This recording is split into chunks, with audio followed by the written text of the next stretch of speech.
What is going on? No, a lot. What's going on with you? Just chilling, bro. All right. I've been watching lectures done by Robert Sapolsky. Who's he? Robert Sapolsky is a scientist. He studies like behavior of animals and behavior of humans, and he's a teacher. He taught at. I've been watching videos at. I think it's. I don't think it's Harvard. I forget which one of those Ivy League schools that he's teaching at, but there are a bunch of videos of him on YouTube. Robert Sapolsky's lectures and shit. And I've been watching these videos talking about like, well, the first thing that he's known for is like his research on stress. And he studied like stress in primates, like how primates behave under stress, and then he saw that there are similarities in how we behave under stress. And yeah, and there's like sarcastic. I mean, yeah, that makes sense. Go ahead. Yeah, but he basically he made this whole idea that there's a hierarchy. There are hierarchies in primates. So higher up in the hierarchies, primates will bully lower hierarchy primates and things like that, and that causes stress and things like that. And that's interesting because we kind of do the same thing. In some ways, people up in higher up categories tend to look down on people from lower categories. But something he talked about was categorical thinking, and like the problem with it, or the problems with categorical thinking, how it's not always a beneficial thing to do. Categorical thinking is basically putting something into a box. Like we love to put things into boxes, right? Mm-hmm. Like we love to label things and say like, oh, this is that, okay, and that belongs to that, and that relates to this. We love to label things and put them into categories, and it's useful, but there are some limitations to it, and there are some blind spots that we have about categories. So that's kind of what I've been up to lately. I've been watching videos, kind of trying to expand my mind a little bit. What do you think that is? When we do a study on like primates, and we observe the hierarchy that's going on there, right? And aside from that being a great scientific observation of nature and that particular animal, what do you think it is that happens in the human mind when it, speaking of categorizing things on your point, what do you think it happens to a human being when why does it change one's perspective when he can see himself in another animal? Like, it's what you were saying, if you hadn't started by saying it's a study on primates, if you just said that those are very obvious things that happen in our society. Well, what is it that when we observe it, that what is it that changes in us? Why does it change when we see it in a primate, and then we go, hierarchies, they bully on the thing, yeah, just like us. That moment where you have that kind of weird epiphany. Yeah. Like why is that an epiphany? Like why are we so disconnected from ourselves, or are we disconnected from nature that so much so, or is it a combination of both, maybe other variables? But you know what I mean? Like, and that categorizes it. Well, that's apes, but I don't know. Well, we're primates too. I understand, but technically speaking. But that aha moment, which is when we realize it's weird that it's an aha moment. Like, why studying another primate? How did that? What's going on there? Like, why weren't you just aware of that already? That you do that, you know what I mean? And why did it take you having to observe it in another species for you to appreciate it? Become more conscious in your of own. it. Yeah. Huh. Never thought about that. You're conscious of it all the time. You're getting bullied or you're bullying, right? Or somewhere in between that spectrum as you go through life. But it's like someone might say that at a cafe to you, bring that up as a fact, and you go, wow. Isn't that crazy? Like, is it though? Like the giraffes did it too. The giraffes do it to each other all too. do. All animals do. Hierarchies. They all have hierarchies. It's how the whole thing is working around. Social hierarchies. Around the watering hole. Mm-hmm. It's like times where they all get along. I mean, I'm just saying, we watch these shows and go, wow, they're just like us. Did you say mammals? Mammals, all sorts, birds, they all they all fuck with each other, one way or another, or they fuck with each other in good and bad ways. It's crazy because I wonder, like, how many of these animals experience stress, and how does that stress affect them? You know, because we can see how stress affects us, especially like the social stress. Social stress, it is definitely, you know, the stress from being involved in society, the stress of having responsibilities to contributing to the world, the stress of, you know, your own smaller community, which is your family and your friends, the stress of you like what you go through in life. We're all connected to that. And like stress seems to be like this evil, the only evil force that I can like see in the world. I think stress is, you know, like truly when we're under stress, we make all kinds of irrational decisions. You know, people were manipulated in Germany during the whole World War II crisis because they were all under a lot of stress. And this is before World War II when they shifted into Nazi Germany. Hitler manipulated a bunch of stressed out people and said it was all the Jews. It was them Jews. You know, and then like that stress became a negative cloud that drove Nazi Germany into the situation that they were in. Stress was happening. Stress is basically like this, like I said, it's like this evil force in the world. And stress affects our bodies, it affects our minds, it affects our connection to our soul, you know? It's such a... And, you know, I wonder how animals experience stress, and like we're all connected in that, this idea of stress and suffering, plight. You know, we're all connected when we learn of someone else's stress. You know, we develop some empathy or some sympathy. You know, it's crazy how stress is this negative entity, but it's also this entity that brings us together. Suffering also brings us together. We stand together when we're all sharing the same crisis. You know. Well, so I was just going to say, to say that stress is negative, it's just like going back to that. Watching those mammals, it's right? Like, if it weren't there, if it's there, if it's something that's inside you, it's obviously serves a purpose. Now, you know, even the appendix we know serves a purpose. Right. Even though we thought there was how could there be body parts that are just malignant and a time gone by? So it's like right. I feel like the same thing about stress. Stress got us here in great ways as well, like you were just saying. Stress gets you into... it's supposed to make you feel bad. It's killing you.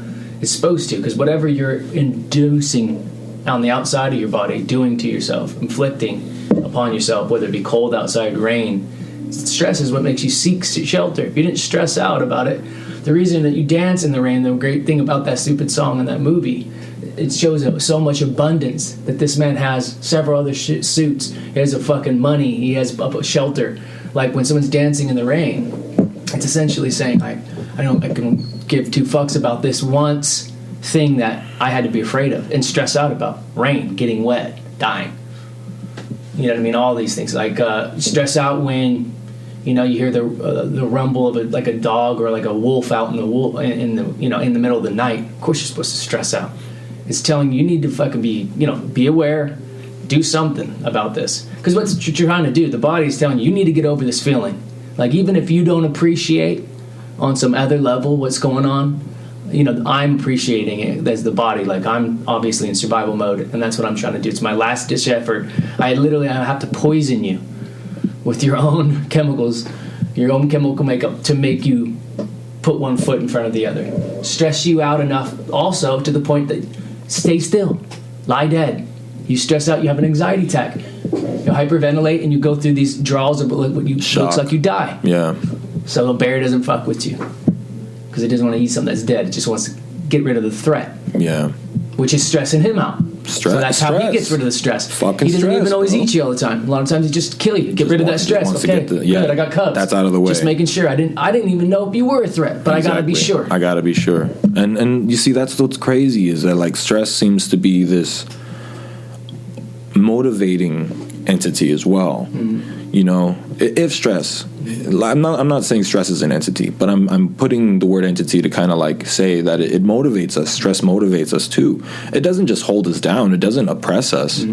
It doesn't just keep us locked down forever. But the interesting thing is that too much stress can do that. Too much stress can like make us depressed or put us into a learned state of helplessness where we're like, oh my God, bad shit is always happening to me. Now I'm just going to think bad shit's going to keep happening to me. And I'm going to start looking for bad shit because I'm just under all that stress, you know? But what can we learn from that bear?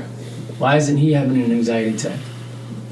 How does he mitigate that stress? He goes and gets rid of it. Executes it. As soon as possible. Never gets stressed. I don't want this to come back and haunt me. No, I'm not trying to be like a bear, but like maybe that's what I'm trying to get at. A lot of times it comes to stress and it comes to these negative connotations around it, you know, because it's good ear candy and everybody's going through it. It's like, to me, like we were talking about earlier, if we can learn something by observing the bear or something like that, how do they mitigate stress? Maybe there's something wrong with what we're doing. We're not killing the stress, so much so that we're building up to a point which we don't know how. One of the things is that we have psychological stress in addition to physiological stress. So the way our body processes stress, in a nutshell, the way our body processes stress is it either labels stress as something stressful as a threat or an opportunity. You know, so this is either going to motivate us or it's going to make us run away. It's the fight or flight concept. We're either gonna rise up to the challenge or we're gonna be like, fuck that, I'm out of here. You know, so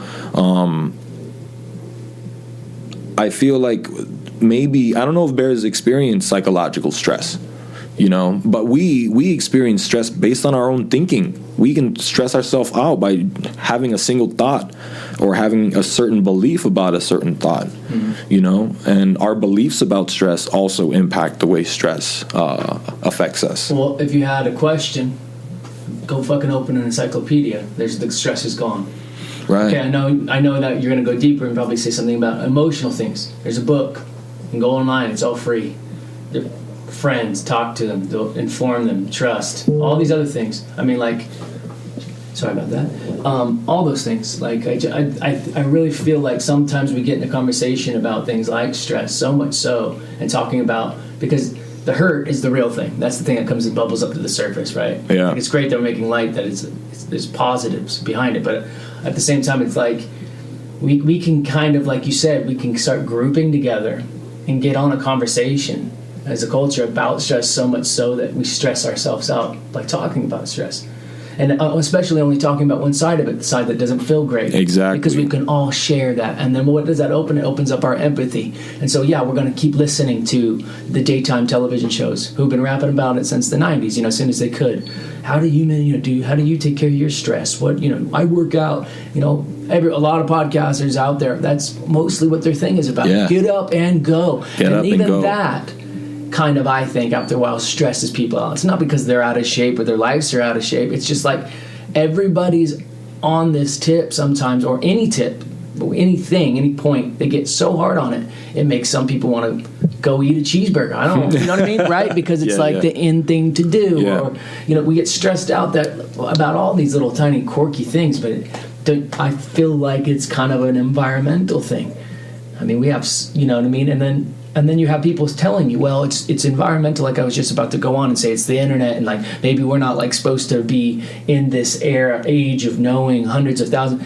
Wrong. I think it's all fucking wrong. I think it's really funny how even myself, I can try to write myself a story even right now as I'm speaking, and it's like, it's not ignorance, it's bliss, it's none of those things. It's like, just like live your life, and I don't know why we weren't taught to right off the bat how to take care of stress in our life, and I don't know why, like alcohol or some other things, they're not destigmatized right off the get-go. I don't know why we're not talking to our parents like we are about cigarettes at 4 years old, you know, and the, you know, intricacies of addiction, like we were trying, you know, DARE programs. Why wasn't there a DARE program trying to tell us young kids, like, stress is a real part of life, along with a lot of other emotions.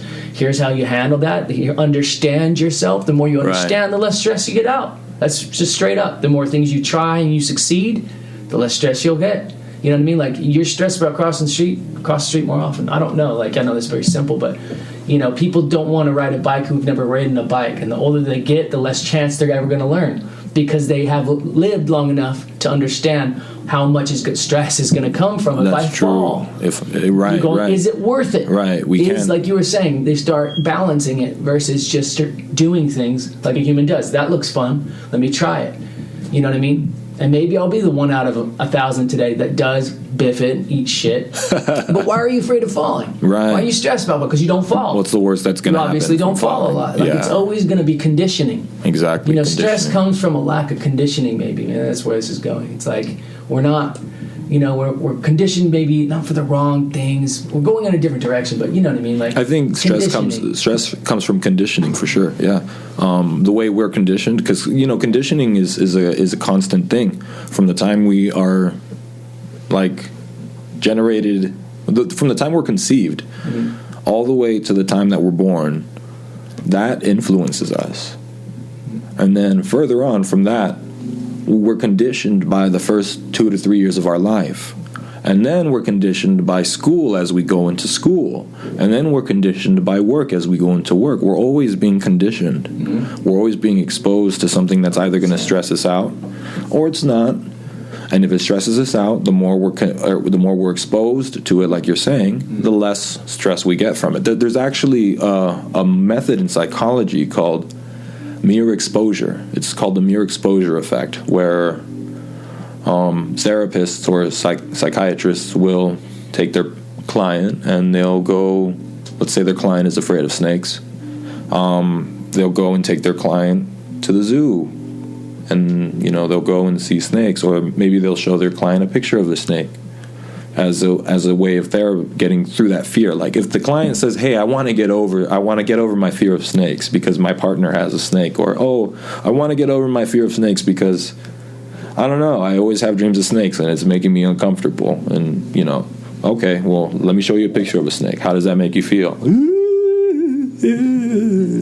It's okay. And so the client, as long as the client agrees to this, then the therapist or psychiatrist will take them through more stages of exposure. Okay, I'm going to show you a video of a snake eating something now, or I'm going to show you a snake, you know, a video of a snake, or we're gonna watch a documentary that talks about snake biology and snake shit. Where you're just going to learn everything about snakes now, you know. And that mere exposure, what does it do? Conditions them. Exactly. So it's kind of therapy. Right. So yeah. So we could do that with stress. Right? How we manage. I think how we manage stress is very important, and we haven't really had an honest conversation on how to manage stress as a society. Like, I mean, I feel like that has been though. I feel like we've beaten that point down to the point where people are still digging out of, trying to find something out of it. There's nothing left there to find. Beating a dead horse? Yeah, I mean, I didn't want to use it because I've been conditioned to not say things like that. Like killing two birds with one stone. Right. Because my girlfriend has birds, so now I have to okay, we can say feeding two birds with one stone. Because with one seed. With one seed. But wait, some birds like to eat pebbles because it helps them digest seeds. The pebbles actually crush the seeds. So you can say feeding two birds with one stone or a pebble. All right. You can say that because it's not a problem. If you know shit, myself. If you know about birds, or you can say, you know, sometimes I feel like I'm beating a live horse. Right. You can say that, you know, and it's like, okay, well, why would I be beating a live horse? Because I want it to run faster? I don't know. But like, no. I mean, like, I feel like sometimes I think as a society we keep digging at the same subject because we're all feeling at it to the point where there is no resolution anymore. It's like sometimes an idea's only got so much content. As maybe like someone like Bruce Lee would say, there's only so much content in a word, in a feeling, and an emotion.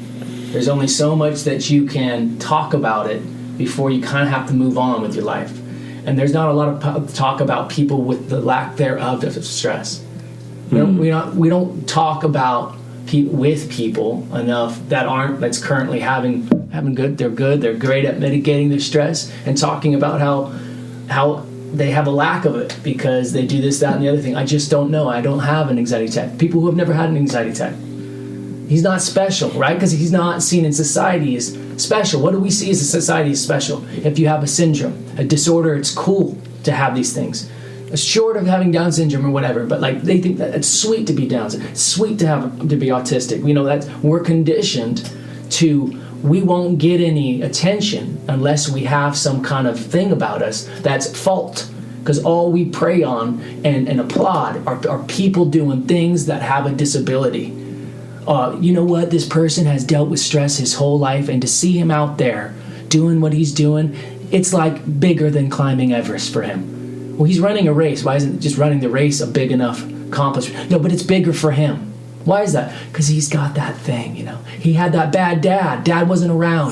He's like, really come a long way. But like, what about Charlie, who had both mom and dad, had a good income, did all the same things that the other kid did, but because he's privileged, which is now a bad word for in any way, not just white privilege. He's privileged, so he should have come up that way. There's nothing special about that kid. It's exactly where I expected him. Why did I expect him to be there? Because I've been conditioned to believe that every kid who's got a roof over his head, plenty of food, both mom and dad are together, they have Sunday supper, had a car when he's 16, had a car, never had a problem with drugs, always stayed away. What's wrong with him? He's got nothing going for him. He's got no character. A lot of people's like, it's the same thing. We go back to high school. I'm just saying, in this world, we're more and more like virtue signaling. I know. It's virtue signaling. That's all it is. I just feel like it's conditioning us all to feel as if, like, we're 13. If I'm not emo, goth, punk, metal, or something, if I haven't chosen a side, then that's what makes people depressed. I don't feel like I'm just. Now all of a sudden you got yourself a disorder. Well done. Right. If you don't fit into some kind of category that gives you a platform. Gives you a platform, then you're not really going to get the same amount of love that you would have gotten if you were in that category. Right. And that's kind of weird. It's because we like to put things in boxes. We like to label people, and we like to virtue signal. There's a lot of strange things that we like to do. And that's all okay, because that's all part of human nature. That's all part of nature in a way. Man likes to think that he is separate from nature. And I'm saying man because I'm just trying to sound philosophical here. Like, okay, I could say humankind likes to think of itself as separate from nature. And of course, in some way, we like to come out and create our own safe bubble within nature, because nature is so terrifying. You know, nature is beautiful and terrifying at the same time. And all we're trying to do is we're just trying to survive. You know, and maybe we've gotten so good at that we can settle down on trying to survive, and we can actually start thinking outside the box, thinking outside the labels we put ourselves into. You know, so we can stop thinking of ourselves as separate from nature and start connecting with nature more, connecting with ourselves more. You know, instead of escaping from ourselves and escaping nature, trying to find a way, running into the city, running into society, running into everything, like, you know, like trying to clean the shit out of everything 100% of the time, you know, taking fucking, what do they call that?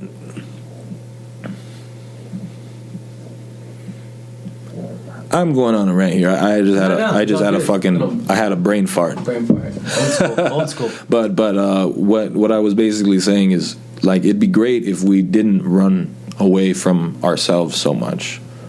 Lean in. It's better to lean in. Lean into the challenge. Rise up to the challenge. And that's the thing about stress, is it's either going to make us feel discouraged, or it's either going to encourage us. It's either going to motivate us, or it's going to completely demotivate us and make us run away. And either one is okay. But remember that whenever stress comes up again, there's another way to push through it. Mm-hmm. And that's something that I've been doing lately. I've been going through this strange phase of acceptance of a lot of things. Like, I'm in this, not an extreme acceptance, because I'm not on any extreme at all, but I'm finding myself more at peace with certain things that I never thought I'd be at peace with. You know, like I'm accepting things the way they are. Like, okay, this is what it is. I'm accepting reality for what it is. You know, I always say the first they always say that the first step to change is acceptance, and it's the hardest step of all things when change, because most people, when they want to change, they think, oh, that's the first step. And it's going, here I am, this is how I got here, this is why I'm here, that's it, this is how I feel about it. Yeah. And it's done. It's not like daddy wasn't there. Like I said, you get past all that shit, you're like, this is what it is, this is how I got here. Exactly. I'm no longer harping on things that happened. Like, okay, I'm not harping on the fact that I, got out of a relationship that was 7 years and I was hoping that it would have ended better. Like, not ended. Basically, I wasn't hoping for it to end. I wasn't expecting it to end. It ended at a very, abrupt moment in my life. And right when I started going to college, and then I was being hunted by people in a fucking neighborhood that I had fucking moved into, and I guess the people were part of a gang, and I don't know why they were following me, but they followed me all the way to another town, and I felt unsafe, and I ended up being homeless for a month, sleeping at my university's campus, and I was all traumatized. I was so stressed out, and I was able to push through all of those challenges, and I ended up dropping out. Because I was under so much stress that I started having panic attacks. I had never had panic attacks in my life. But I was starting to have panic attacks for no reason. I was just sitting around in my room having a good time, and my heart would start beating out of nowhere. And then I'd go out somewhere to a grocery store, and at night I would be looking over my shoulder everywhere I went, making sure that there's no one following me, because I was so caught in what had happened to me and all this stress, and I had lost family. I lost, and what I mean by losing family is connections with people. I lost connections with people. My ex-girlfriend's family, my best friend's family. Yeah. I lost connections with them because of things that I was going through, and I didn't know how to handle the stress. All this shit happened, and you know what? I kept pushing through it. Sorry about that. Oh, it's all good, bro. I kept pushing through it, and I ended up finding myself moving from the university that I was at and giving up on my educational dream. I want to be a teacher one day. That's, the whole move. I ended up doing all of that, all out of stress. And eventually, I came to a point of acceptance. But before I got to that point of acceptance, I spent months overthinking. I spent weeks upset, crying, frustrated, I wrote about it. I did my best to process these emotions, to face them head on, to sit with them, and now I'm in a better place. I'm in an actual better place. I'm on my way to get back into school. I'm paying off my debt to the school so I can go back and actually graduate and get my degree. You know what I'm saying? I'm at a job where I'm dealing with stress on a daily basis. Stress about technical stuff. I'm dealing with people's stress because I'm helping students. I work in a job in financial aid, and I'm helping students. I'm helping students pay for college. I'm helping students find the way to pay for college. I'm helping students who don't even know about financial aid get financial aid. And I'm also trying to learn all the rules and the technical things about financial aid, learning all the different resources. It's stressful. It's stressful, and sometimes I want to run away. Sometimes I want to be like, oh, dude, what am I doing at this job? What the hell? But that's so funny, because the first couple weeks that I was there, it was like that. And I actually quit that job, and they were willing to take me back in. How lucky I am. I left that job because I thought, oh, my God, I couldn't deal with this stress. And then 3 months later, I asked if I can come back to work there. And they're like, yeah, of course. We loved you. They liked me, even though I was I never freaked out and broke down on the job. It was just all internalized, right. And I would go home excited to be off of work. But now I'm in a different phase of my life. I rejoined this job. Mm-hmm. And you've been staying at the job. I've been staying at the job. I've been sitting with the stress. It's easier. Sitting with it, accepting it. I'm in this strange phase of acceptance. I've been accepting the fact that I'm not with my seven-year partner anymore. I'm accepting the fact that I miss her sometimes. That's good. I'm accepting my negative emotions. I'm accepting my negative thoughts. I'm in a strange phase of my life, acceptance. Just letting it fucking and flow. It's interesting how so much stress can lead you to a point of acceptance. Some people don't do the same under stress. Some people completely give up. Well, and they never. I think actually most people, I think that's what we've been kind of getting at this whole time. It's like maybe I was just having a thought there at the end of what you were saying. It's like there's a great deal of like misrepresentation and mislabeling things that maybe we need to like in this world of labels, right? That everyone's going on about. It's like what you described is what my grandfather would call what? Yeah, you're just being a man, going to work. Yeah, it fucking sucks. Go to work, make your money. Like, what are you doing? It's like, and your grandpa would be like, look at your life. It's easy. Get a fucking job, get a fucking car, get a woman, and stop fucking thinking so much. Engage with life. That's what, I wish my old man would go that deep. But it was just like, yeah, you're being a man. So what's the big deal? Can I get you beer or what? Like, it's not, that to them it wasn't, yeah, so what? If you're anything but that, then I don't want, I don't want to hang out with dudes like that. You know what I mean? If you don't got $1, you wouldn't be in a bar with me. So my point is, like, nowadays that's frowned upon. What do you mean by being a man? You know what I mean? Like, but what do you mean by like I just have to ignore my feelings? None of that. But there is that hint of that old way of kind of going, I understand it though. That's different than my grandpa. I understand what I'm feeling. I'm not just there going, I got to do this because my man before me and the man before me said that. Got to go to work. Blah, blah, blah. Doesn't matter how you feel. What are you doing talking about your feelings? So it's cool we talk about our feelings, but it's also cool that, like, I'm glad that you're saying that you're accepting. I'm glad that a lot of people in my circle, are coming to that. I feel like they're kind of accepting certain things. You know what I mean? There's a beautiful thing in like.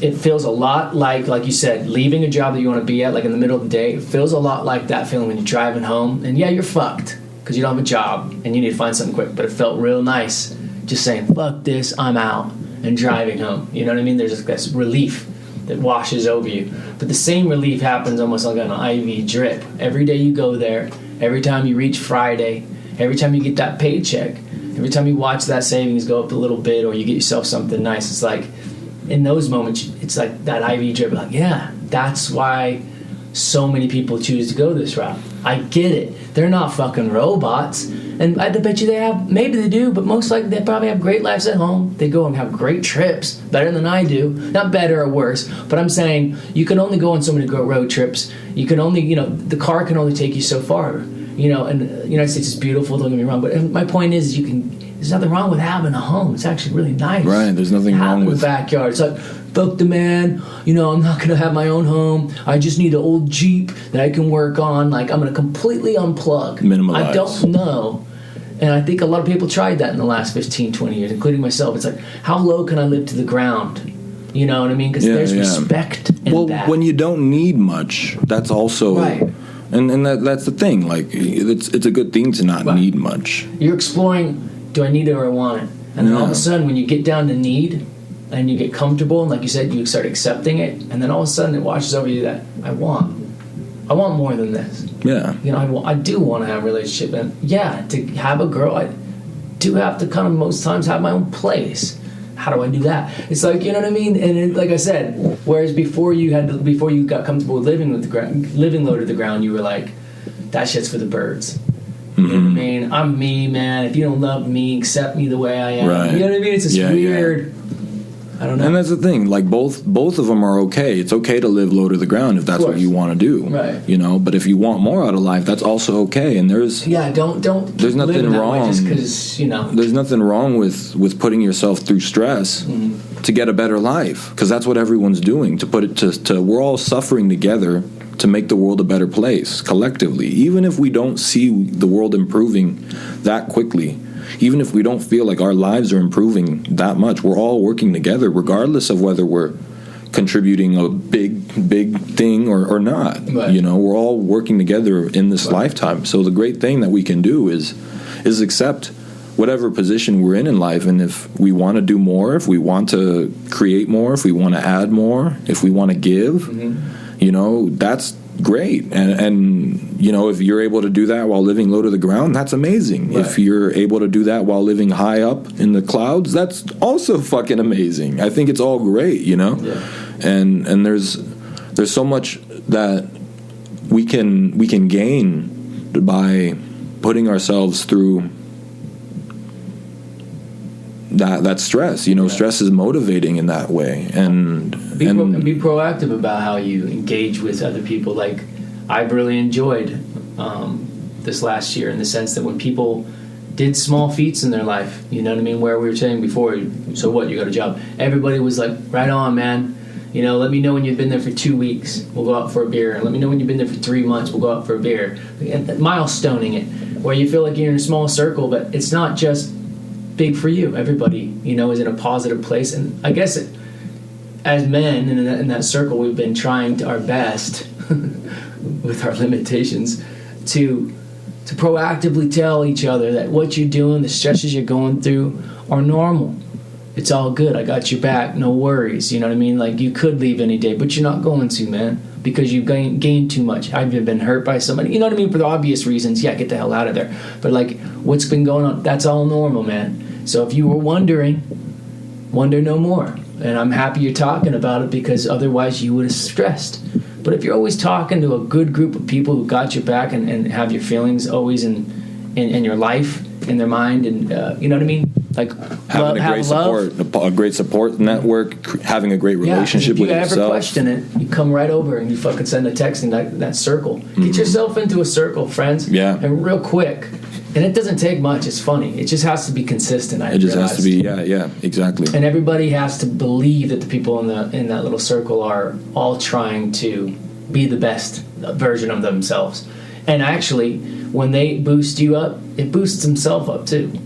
It's like, stress seems so small when you feel good about yourself, and that you feel like the people that you care about see you the way you want to be seen, or as close as they can be. Exactly. And like, when you're in that spot, it's very hard to get stressed. It's very hard to like not be accepting. Because like, I'm kind of liking the way things are going right now. The more I accept, it seems the more good shit comes to me, because I'm in an accepting mood a lot of the times, you know? Yeah. Do you want to go build a snowman? You know, like that kind of thing. Yeah, I do, because I'm in a good place. You want to build a snowman? Because I'm in a good place. The guy who always says no, guess what? His friends stop asking him. Exactly. You know what I mean? And then pretty soon you withdraw from the world, because then you're over there in your room going, I never asked me. You never asked me. And then, like you were saying, you lose connections. Yeah. And a lot of times we have to look back. I do it all the time. I go, how many of those connections were burnt bridges, or were they just me dropping? Right. And I would say the majority of it is because it liked that job or anything, I ran. I just was like, you know what? Fuck it. And I made up excuses like, you know what, for the most part they do, you know, I do hang out with those guys too much anyway. You know, I drink and I smoke over there. You know, I'm probably better off just hanging out with this girl that I met. You know what I mean? I'll just move on. And then 2 years go by, and I wonder why they don't want to hang out. Exactly. I never went nasty. Exactly. Because I knew I wasn't going to do that to lower myself, and also they don't deserve that. I did them wrong, and so that's where it's got to stay. And I'm okay with regretting that, because it's a reminder never to do that shit again. Because friendships, you know, are, if not just as important as any relationship you're going to have with anybody, I think. And the more you think, I guess, low to the ground emotionally is not the way ever to go. Yeah, low to the ground emotionally. You'll never make it on your own, brother. Yeah. I mean, you will, but trust me, it's so much more bright. It's so much more fun. I mean, if you're going to do time, as in life, I mean, let me just tell you, I'd rather, you know, if you want life to be over, get friends, have a lot of fun, watch it go by like that. If that's what you're into. If you want to suffer, you want to make life longer, go ahead, dude. Withdraw. Watch that water boil if you want life to last forever, bro. Yeah, right. That's right. But man, you know what's been crazy? On the other side of stress is happiness, right? And that's really interesting, because, you know, when we come down to all these things, when we think about living in America, it's like we're on this pursuit of happiness. That's the whole American dream, is what they call it, is the pursuit of happiness, right?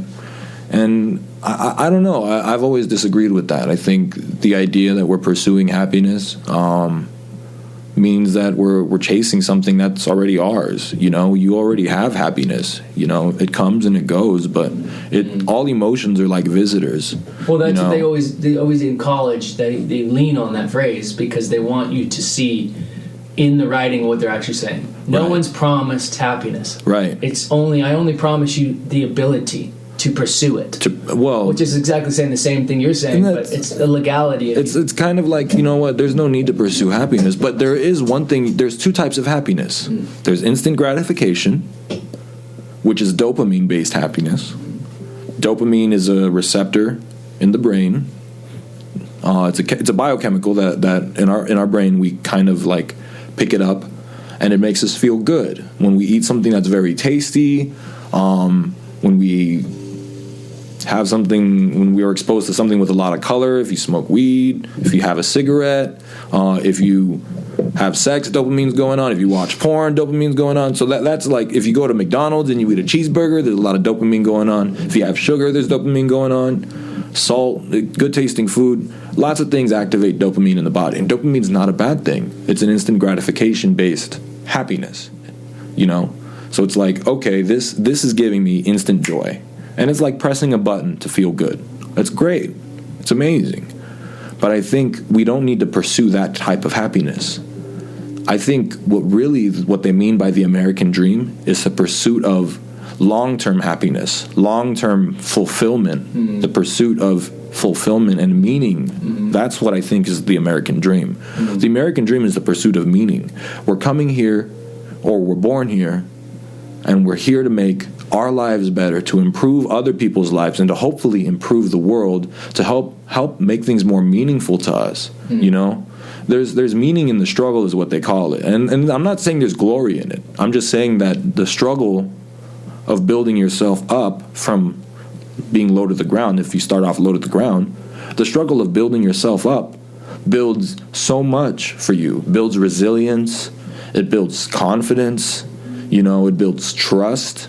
These are things that we need to be able to move forward, to improve the world, or to improve our little communities, or whatever we want to do. If we want to improve our life, only that's the best way, is to build yourself up slowly. Yeah, even the most successful people, that's like one of the more common things they say.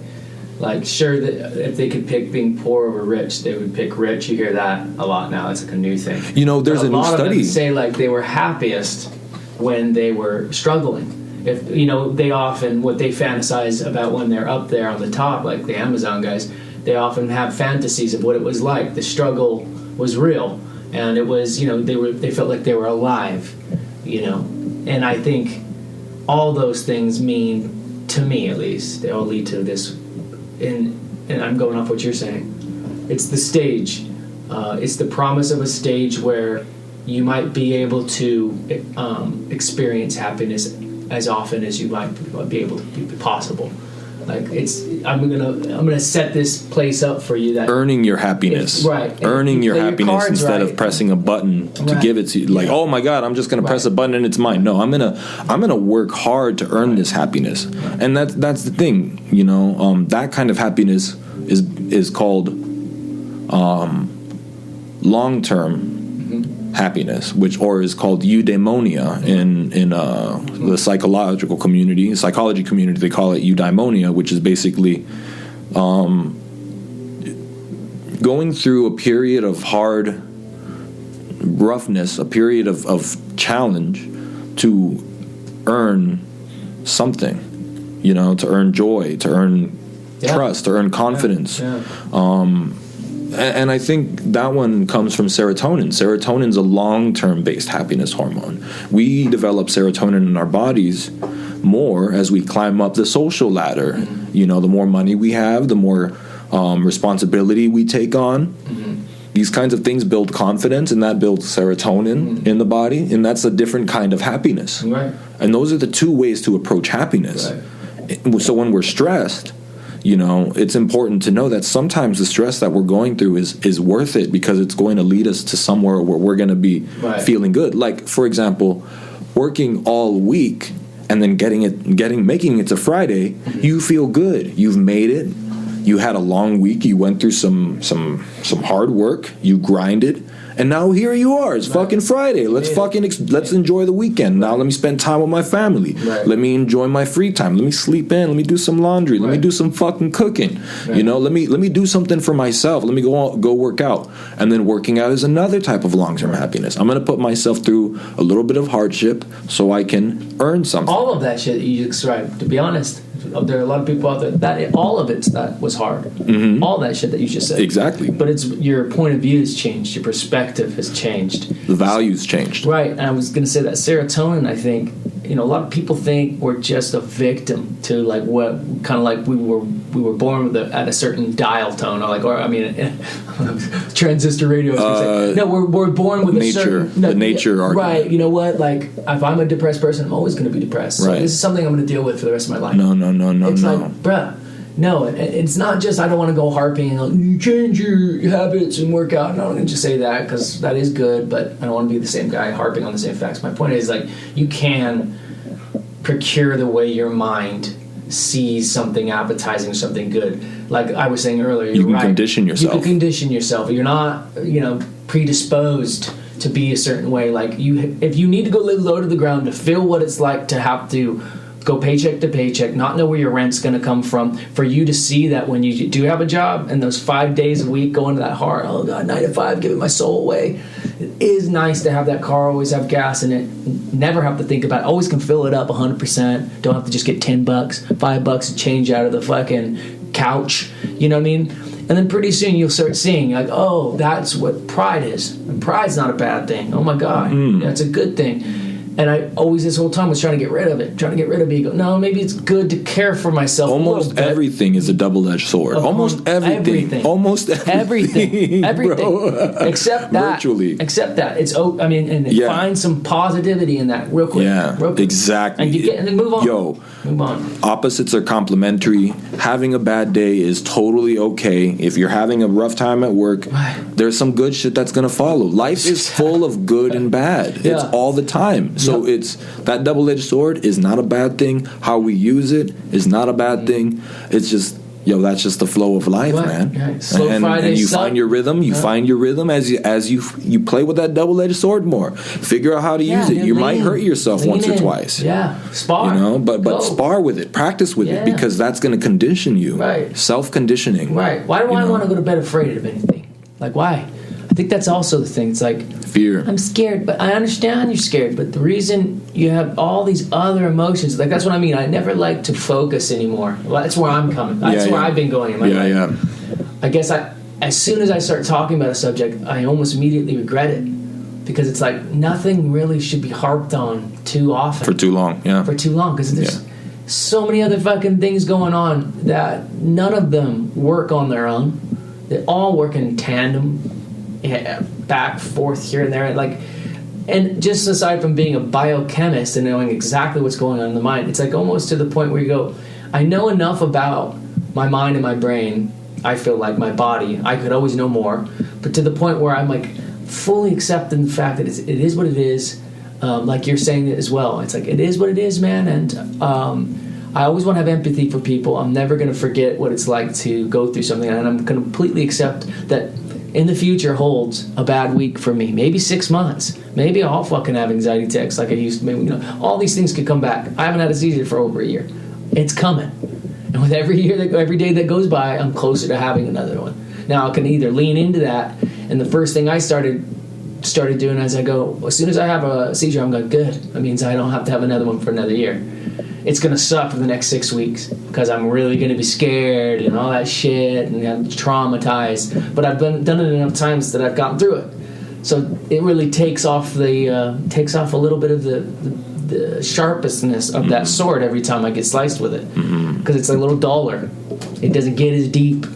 You know what I mean? With my knowledge of knowing that I got through it. Same thing with a breakup thing. Same thing with anything. It's just like the more you just fucking. That's why the samurai when he stabs himself, it's like I'd rather do it myself. Yeah. I'd rather inflict this pain upon myself because for some reason that seems more honorable than going down by your fucking. I don't know where your sword's been and shit. Seppuku, my body. Bro. If I'm gonna die, I know my blade's clean. He cleans it off. He does it with respect. And he's not afraid of that.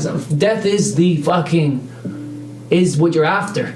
That's what's people are like, oh, you want to live like that. It's like, no, not with drugs and stuff. Of course not. But like what you're saying, you want to lean into maybe that's what this episode should be called because it is. It's conditioning. leaning into it. All these things we're saying are all going back to the same. You know, acceptance is a superpower. Acceptance is a superpower, and I'm not saying you have to be blindly accepting of everything because that's unrealistic. But, like something I've started to recently come to accept is that I like my job. Some days I experience this not wanting to be there, you know, and that's okay. It's definitely personal. That's not exactly. Yeah. Trying not to take I don't take my mind personally anymore. Right. You know what I think of my mind as nowadays? I think of my mind as like a toy. Right. You know, it'll do almost anything to entertain me or to get my attention. Right.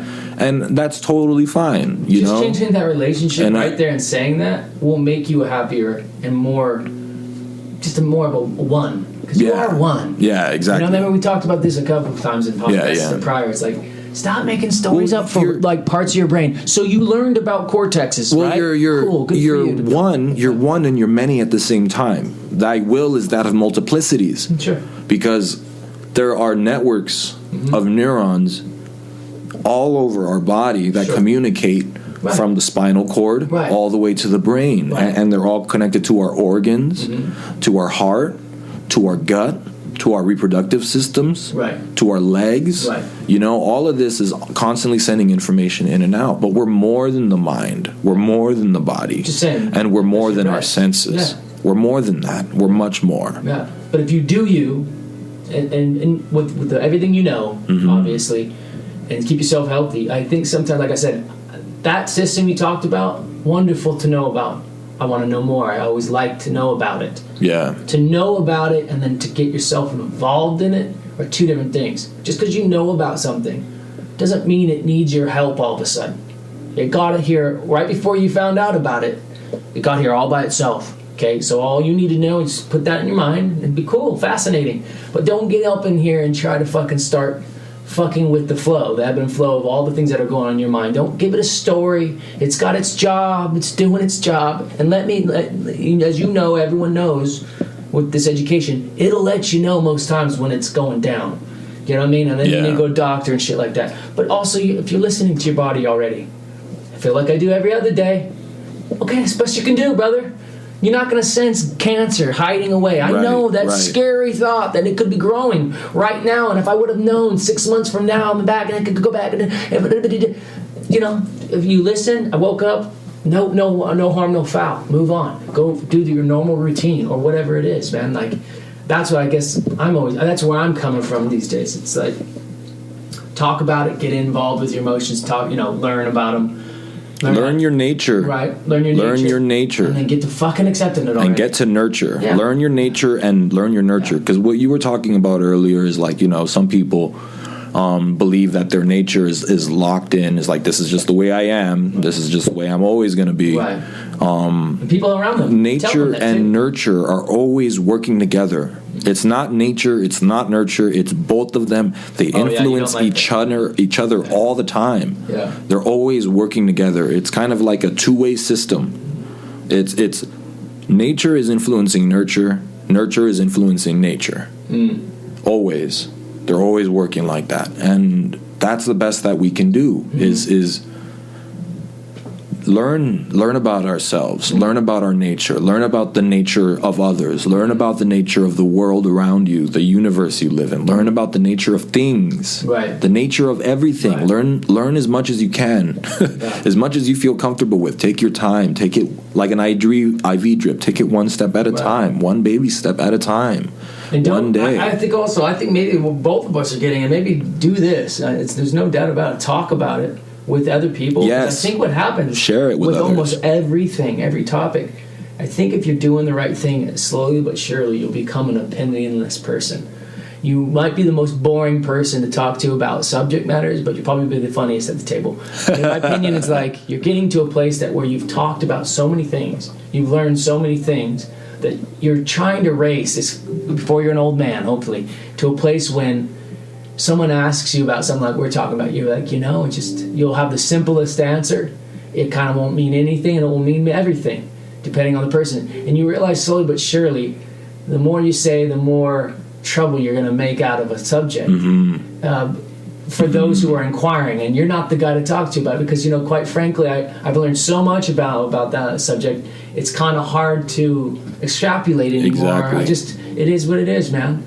And it's not because it's not amazing and you shouldn't go find out about it, but it's like the more you find out, the more you're going to get to this Om-like place where all this matter comes together and you're like, yeah, everything is just kind of the way it is, and you just kind of keep going and you keep flowing.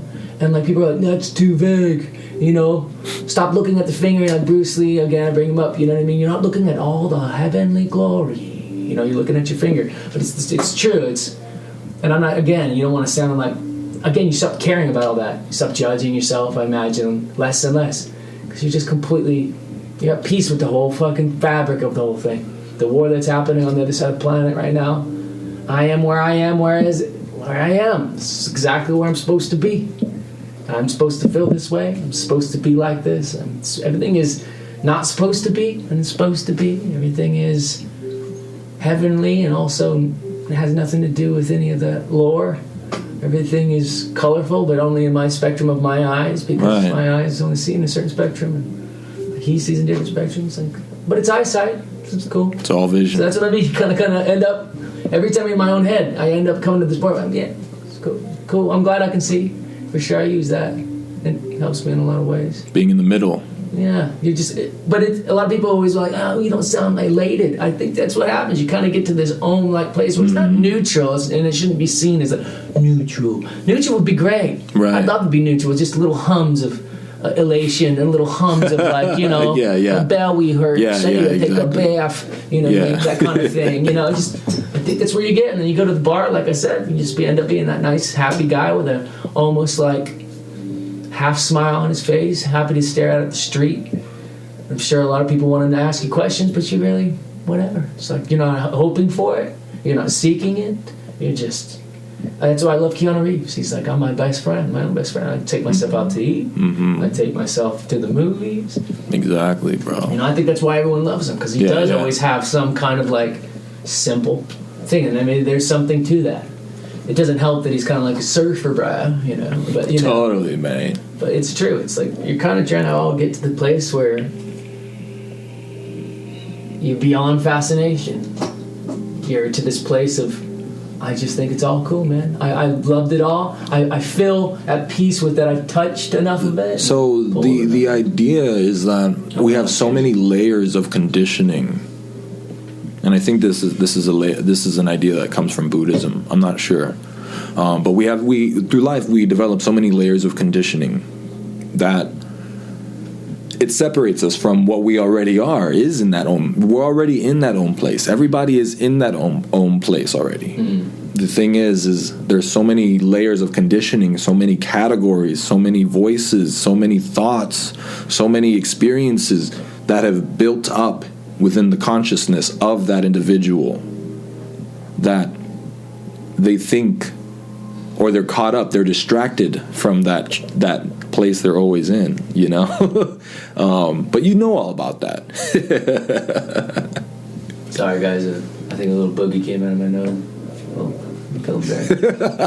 Little Pillsbury? Yeah, dude. He bungee jumped, bro. Snapped. Unfortunately, he didn't get to go back up. Oh man, but yeah, it is a lot like that, I think everybody's already in that own place, that neutral place. And I don't want to make anyone think that I wouldn't talk like this to just anybody. Right. It's only because you're in that state. I think we're actually happen to be parallel right now, even though our lives might be different, but we seem to be in very much the same place personally. And like if someone was sitting in front of me that was absolutely another part of their life, I would do my best to empathize and give the best advice I can, and definitely not going to tell them, no, move on. If you're having a bad day at work and you're talking to me as a friend, I'm definitely going to feel you. I'm not going to. And here's a good example. The other night, my nephew / friend, he goes, he was a grown man. What was it? Oh, he was telling me about what it's like to something that was special, that he felt was special about himself, like many people do. No, it's beautiful. And I go, you're not unique. That's how I naturally responded, with a smile on my face, and it came from the right place, but like on paper, that looked better. He's like, why'd you have to say that? Like, you just stop telling me the story. You know what? Fuck it, I don't want to even tell you the story. And I was like, it took me a minute because I'm blown away. I've obviously said something stupid, but also, man, that's not how I wanted someone to feel at all. I love hearing people's stories and whatever, and what they feel special about them. It's great.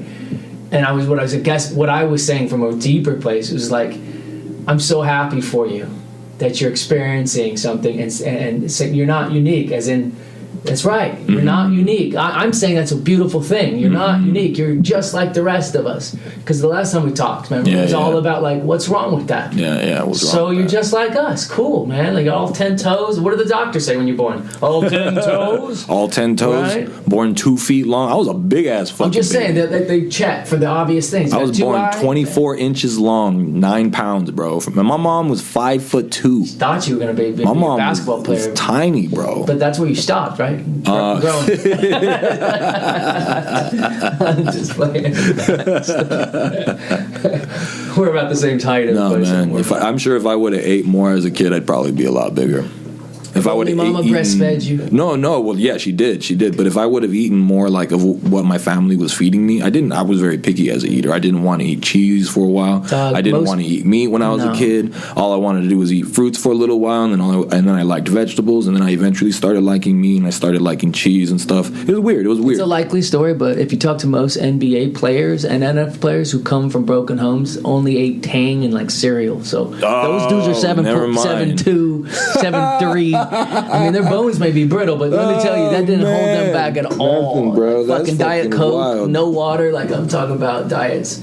Shit, man, that's fucking crazy. Yeah, I'm just saying. We're meant to be what we do. Genes. That is genes. There you go. Genes. There's acceptance. Accept the fuck where you. Well, that's the funny thing is that there's this field. Okay, so there's genetics, and then there's epigenetics.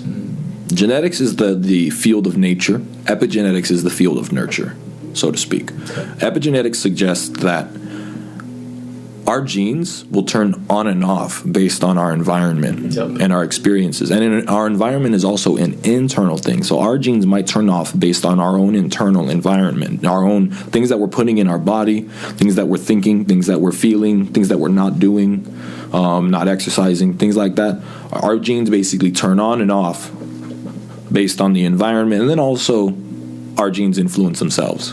So it's really interesting to think about. But hey, man, how long have we been talking, bro?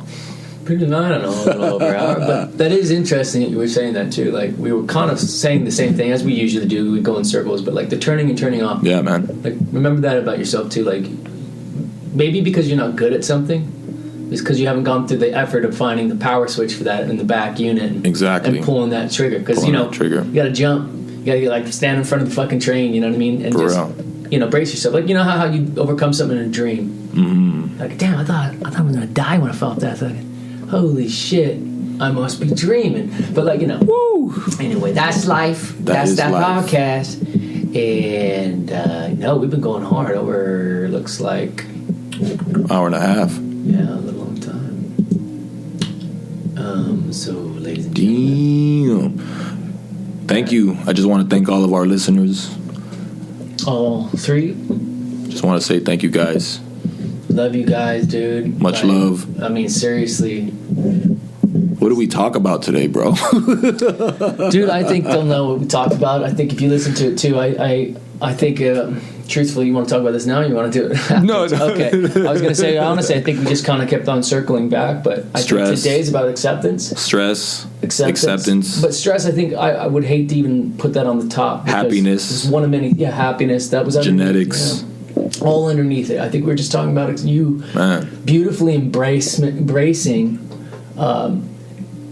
Through acceptance, you get embracement of life embracing you back. Oh, yeah, you get the hug back. You're feeling it. You're feeling life again. It's like, the sun's a little brighter. And I know I'm trying to sound like poetic or like, juice it up. Because it is, by itself, a wonderful thing, like I said. I love when you guys come over and we do these things in and of itself because you realize nothing really matters financially, job, or anything else when your soul is sound. And you're doing things with friends you love, you care for, watch them blossom in different ways.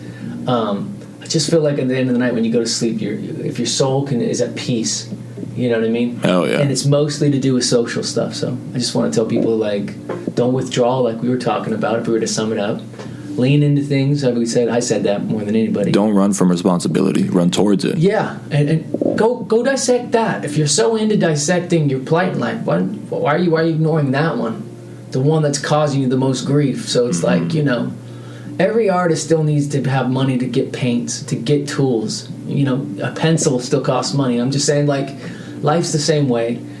It's not to say go and knock your head against the fucking wall and work for somebody who's doing something terrible. It's like there are jobs out there. You know what I mean? It's like induce unemployment to yourself for the right reasons. Don't wait for the man or whomever to fire you because you don't want to be there. Just fucking go do your job and get out of there. But yeah, and that's life. I'm talking about life right now, not just jobs. Life is a job. You've been clocked in since you were born. You've been clocked in since you were a long ass baby, like a long turd. But you know what I mean, that dude. Like let's clock in. Let's do this thing called life. And I'm not gonna be fucking preachy on you about it, but like get on with it. And when you get a chance to talk to a friend, maybe if you're having an all right day, make sure to share that too. You know, yes, share that with each other. Share some good news. Fucking A, both of you. You know, take the time out of your day, just like you do, to call them up. Well, you wouldn't believe what my boss said. You know, you wouldn't believe what my girl said. She let me know on the fridge, telling me how much she loved me after 4 years. I left it hanging up there like a little kid. You know, dude. You know, but like that is a true story. It did just happen. But my point is, like, why don't we talk about that? Yeah, exactly. Let's of talk course, about if you know your friend got his heart broken recently, maybe that's not the time for it. You know, play that too. But I'm just saying, make sure that no matter what's going on, man, like sometimes talking it out. That's, I guess, is what we're trying to say. But we can edit this later. Hell yeah. All day.